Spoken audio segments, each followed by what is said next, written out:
ऐश्वर्या ही 23 वर्षाची वयात आलेली तरुणी जळगाव जिल्ह्याच्या एरंडोल या तालुक्याच्या ठिकाणी राहून शिक्षण घेत होती. तिला मोबाईल हाताळण्याचे वेड होते. मोबाईलवरील विविध सोशल मीडिया प्लॅटफॉर्मवर विशेषतः इंस्टाग्रामवर ती अधिक सक्रिय होती. गेल्या वर्षी म्हणजे जून 2024 मध्ये ऐश्वर्याने तिच्या बहिणीच्या वाढदिवसाची स्टोरी इंस्टाग्राम या सोशल मीडिया प्लॅटफॉर्मवर ठेवली होती. ती स्टोरी बुलढाणा जिल्ह्याच्या खामगाव तालुक्यातील बोरजवळा येथील रहिवासी विश्वजित सिसोदे या तरुणाने पाहिली. तेव्हापासून त्याने तिला मेसेजेस करून तिचा मोबाईल क्रमांक मागायला सुरुवात केली. सुरुवातीचे काही महिने ऐश्वर्याने त्याच्या मेसेजकडे दुर्लक्ष केले. मात्र विश्वजितने वारंवार तिला मेसेज करून तिच्या मोबाईल क्रमांकाची मागणी सुरू ठेवली. अखेर ऐश्वर्याने तिचा मोबाईल क्रमांक अनोळखी विश्वजित याला दिला आणि अल्लड वयात तिचा पाय एक प्रकारे घसरलाच. तिचा मोबाईल क्रमांक मिळताच विश्वजितने तिच्यासोबत बोलण्याचा सपाटा सुरू केला.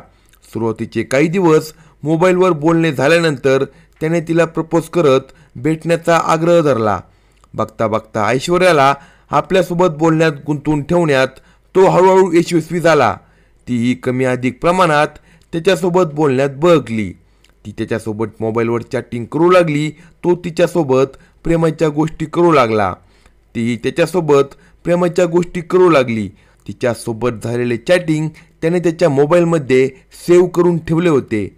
प्रत्येक वेळी तो तिला ती शिकत असलेल्या महाविद्यालयात येऊन प्रत्यक्ष भेटण्यासाठी आग्रह करू लागला. ती त्याला म्हणाली, माझा मावस भाऊ देखील मी शिकत असलेल्या कॉलेजमध्ये शिकत असून मी माझ्या आईसोबत राहते, त्यामुळे आपली भेट योग्य होणार नाही असे तिने त्याला फोन आणि चॅटिंगच्या माध्यमातून सांगितले होते.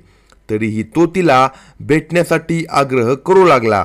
आपण एरंडोल येथे भेटू शकत नसल्यास पर्याय म्हणून जळगाव येथे हॉटेलमध्ये भेटू. जळगावला हॉटेलमध्ये आपल्याला कुणी ओळखणार नाही आणि आपल्या भेटीमध्ये व्यत्यय येणार नाही असे तो तिला म्हणू लागला. एके दिवशी त्याने जळगाव MIDC परिसरातील एका हॉटेलची रूम त्याच्या नावावर बुक केली. त्या हॉटेलमध्ये त्याने तिला बोलवले. त्याच्यावर विश्वास ठेवून ती त्याला भेटली. पण त्याच्या मनात काय आहे याचा तिला अंदाज आला नव्हता. अल्लड बुद्धीच्या वयात व शरीर परिपक्व होण्याच्या बेतात असताना तिच्याकडून विश्वजितला भेटायला जाण्याची चूक झाली. यापूर्वी मोबाईलवर बोलण्याची आणि त्याच्यासोबत चॅटिंग करण्याची चूकही तिने केली होती. रूममध्ये विश्वजितने ऐश्वर्यासोबत जोडीने मोबाईलमध्ये फोटो काढले. गोड बोलून त्याने तिचा मोबाईल हाताळण्यास घेतला. दरम्यान ऐश्वर्या वॉशरूममध्ये गेल्याची संधी साधून त्याने तिच्या मोबाईलच्या व्हॉट्सअपचा QR कोड स्कॅन करून घेतला. त्यामुळे त्याने तिचा मोबाईल तिच्या नकळत हॅक केला होता. पहिल्या भेटीनंतर तो तिला वारंवार फोन करून तिच्याशी संपर्क साधू लागला होता. मोबाईलवरील प्रत्यक्ष संभाषणात तो तिला भेटीसाठी बोलावू लागला. ऐश्वर्याने त्याला भेटण्यासाठी नकार दिला. म्हणजे तो तिच्यासोबत काढलेल्या फोटोचा शस्त्र म्हणून वापर करू लागला.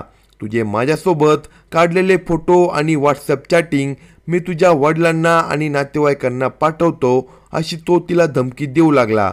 त्यामुळे नाईलाजाने ती त्याने बुक केलेल्या हॉटेलच्या रूममध्ये भेटण्यास जाऊ लागली. गेल्या वेळी आपण सोबत काढलेले फोटो मी तुझ्या वडिलांना पाठवतो अशी धमकी त्याने तिला दिली. त्याच्या धमकीमुळे तिला रडू आले. या फोटो आणि चॅटिंगच्या बळावर धमकी देत प्रसंगी गोड बोलून त्याने तिच्यासोबत शरीर संबंधाची मागणी केली.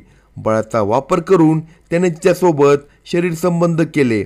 यावेळी त्याने तिच्या नकळत लपून शरीर संबंधाचा व्हिडिओ त्याच्या मोबाईलमध्ये शूट केला. एवढे प्रताप कमी झाले म्हणून की काय, त्याने ऐश्वर्यासोबत काढलेले फोटो त्याच्या व्हॉट्सअप DPला ठेवून तो तिच्या वडिलांच्या व्हॉट्सअपवर देखील पाठवला. त्याने तिला फोन करून तिचा मोबाईल गेल्यावेळी हॉटेलमध्ये हॅक केला आहे, त्यामुळे तिच्या मोबाईलमधील सर्व कॉन्टॅक्ट त्याच्याकडे असल्याचे सांगितले. त्याचे बोलणे ऐकून ती मनातून प्रचंड घाबरली. तुझ्या मोबाईल कॉन्टॅक्टमधील सर्वांना मी आपले फोटो आणि व्हिडिओ पाठवतो असे त्याने तिला धमकी दिली. त्यामुळे नाईलाजाने तिला त्याच्यासोबत बोलणे सुरू ठेवावे लागले. आता तुला माझ्यासोबत लग्न करावे लागेल अशी नवीनच धमकी त्याने तिला द्यायला सुरुवात केली. मला तुझ्यासोबत लग्न करण्याची अजिबात इच्छा नाही असे तिने त्याला स्पष्ट शब्दात सांगितले. मात्र तो तिच्या बोलण्याला जुमानत नव्हता. तो तिला म्हणाला, तू मला ओळखत नाही, माझा पूर्व इतिहास तुला माहीत नाही, मी एक गुन्हेगार आहे, लोक मला घाबरतात. माझ्यावर बुलढाणा जिल्ह्यामध्ये प्राणघातक हल्ल्यासह दरोड्याचे गुन्हे देखील दाखल आहे. मी कुणालाही घाबरत नाही. त्याचे ते बोलणे ऐकून ती आता प्रचंड घाबरली. त्यामुळे तिने तिचा मोबाईल क्रमांक कायमस्वरूपी बंद केला. तिचा मोबाईल लागत नसल्यामुळे त्याने तिच्या वडिलांना फोन करून माझे ऐश्वर्यासोबत बोलणे करून द्या असे म्हणत त्यांनाही धमक्या द्यायला सुरुवात केली. विश्वजितने ऐश्वर्याच्या वडिलांना तिचे आणि त्याचे जोडीने काढलेले फोटो व व्हिडिओ पाठवून काही वेळाने डिलीट केले. त्यानंतर तो तिच्या वडिलांना फोटो आणि व्हिडिओची माहिती देत त्यांना देखील धमक्या देऊ लागला. मी तुमच्या मुलीचे लग्न होऊ देणार नाही, तुम्हाला फाशी घ्यायला लावेन अशा स्वरूपाचे धमक्यांचे मेसेज बघून ऐश्वर्याचे वडील वैतागले.